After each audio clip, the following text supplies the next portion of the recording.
I, Jim Cooper, I, Jim Cooper, do solemnly swear do solemnly swear.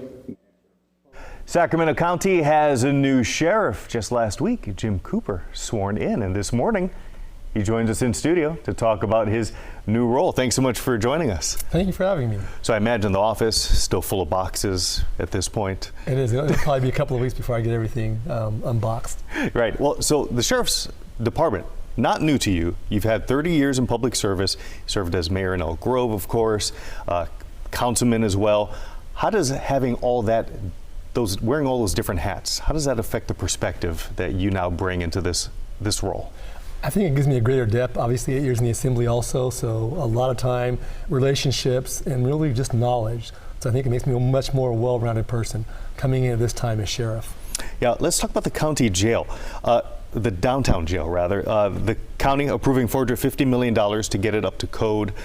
There's been a lot of questions. Where are these prisoners going to go, once that construction begins, and how badly needed were these upgrades? Well, it's badly needed. So in '89, that jail was built. In 1989, it was compliant. Right now, it's not ADA compliant. So you can't change the physical layout. So the booking area, and then also your wards, your facilities for mentally ill and the medical patients. So it really brings that up to code. So it's not expanding the jail per se, it's just bringing us in compliant with the ADA issues. Any idea yet, though, where some of these prisoners are going to go with some of that potential readjustment? They'll actually stay there, so there'll be an additional tower built down there, and we need it in this day and age. The things have changed since 1989, so it's been a long time. Yeah. Let's talk about policies. The release of body camera video, that has long been something that's left up to somebody sitting in your office. Do you think that is going to continue under your watch, and how important is transparency between the department and the public as far as you're concerned? Well, number one, the public wants it. I want it also. Obviously, when you're in investigations, there are times you can release things and sometimes you can't, but we'll comply with the law.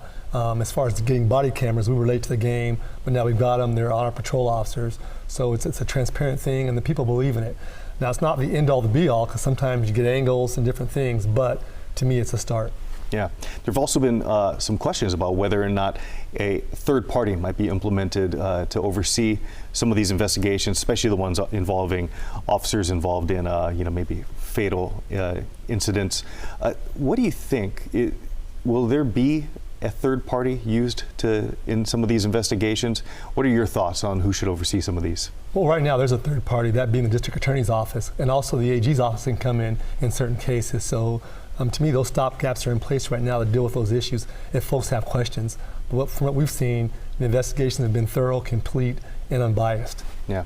Homelessness, definitely one of your top priorities. So what other issues would you like to address, especially right here in Sacramento? Gun violence. We've seen the gun violence here in Sacramento. We've seen it all over. It's on the increase. And you have this segment of society that just doesn't care. They know there's no accountability and they're all carrying guns. And we've got to deal with that, and also the ghost gun issue. So that's really one of the top issues coming into my new administration. And again, I know you have a lot of things that you'd like to get done during your tenure, but what are some realistic steps that you can take to even start getting to some of those bigger priorities like homelessness? Well, number one is homelessness. The public expects government to do something. As a state, we spent $20 billion on homelessness. It's gotten worse.